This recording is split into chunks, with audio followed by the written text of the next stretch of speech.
Yeah, I mean they have a lot of good veteran players. I think that's the first thing.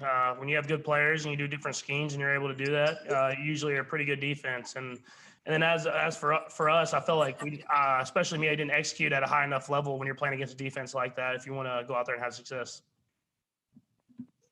Go next to Mick Schaefer. Go ahead, Mick. Hey there, Patrick. I was wondering from your vantage point, the play where they called you dead in the grasp and the ball popped out. Were you surprised that play was called, that you were down? I immediately heard the whistle blow. I mean, obviously, I didn't know what reason that was, if I was down or if it was based on my forward progress. But I heard the whistle blow, and so I just went along with the game. And obviously, it was a play that hopefully I don't encounter again. Let's go next to Matt McMullen. Go ahead, Matt.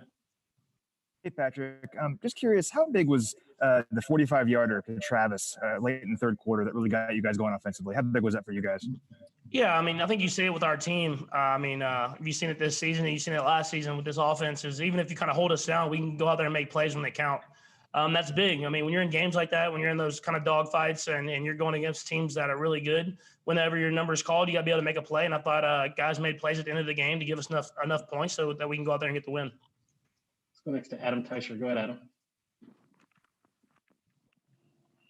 Hey, Pat, what was it like preparing for a Sunday afternoon game and then on Saturday morning it gets moved back 24 hours? I mean, obviously the same thing for the Patriots, but what was that like, and how did that, you feel like, affect the team's focus and your focus? Yeah, I mean, obviously it was a little different, but you have to be able to expect the unexpected.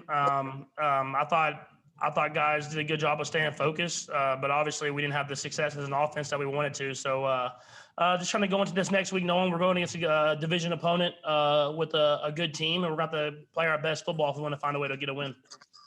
Let's go next to Sam Mellinger. Go ahead, Sam. Hey, Patrick, you talked a couple answers ago about executing, that you guys need to execute better. But I'm just curious, they were dropping so many defensive backs into coverage. Was that similar to what Houston and the Chargers were doing to you, or was there a different twist? I mean, it was a little similar to what Houston was doing. Not so much the Chargers, but I mean, they played well. And when guys were open, it seemed like I wasn't finding them. And I could see it on the tablet after I would go to the sideline. And we were calling plays that were getting guys open. I just got to be able to be the guy that find them and get it to those guys so that they can make plays happen. Let's go next to Darren Smith. Go ahead, Darren. Hey, Patrick. Just if you get a chance, could you kind of, you all have won 13 straight games. You won games kind of ugly, kind of fashionably.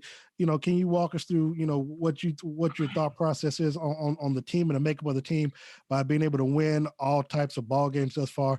And then also, my father passed away tonight, but he wanted me to let you know that you were his favorite quarterback before he passed away. So I thought I'd tell you that. Yeah, well, I'm sorry for your loss to your family. I'll be praying for you and your family for sure.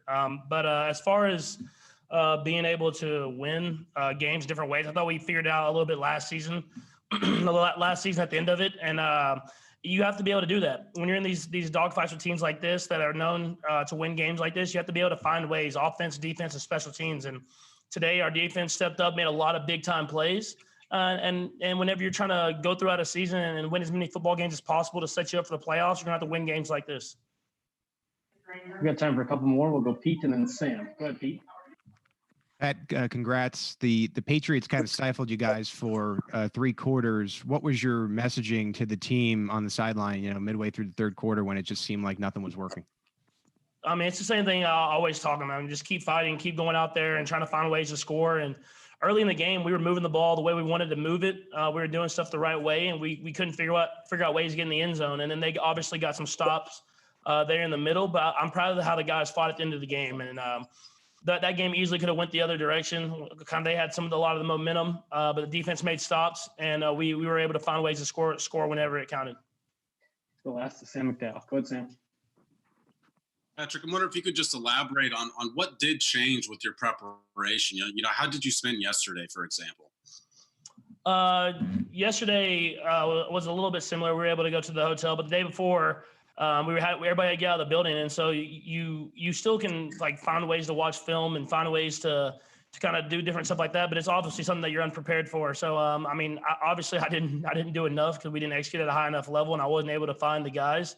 and didn't play very good football. But I thought I did whatever I could to try to stay in tune with the game. And hopefully if this presents itself again, which hopefully it doesn't, I'll be able to do better.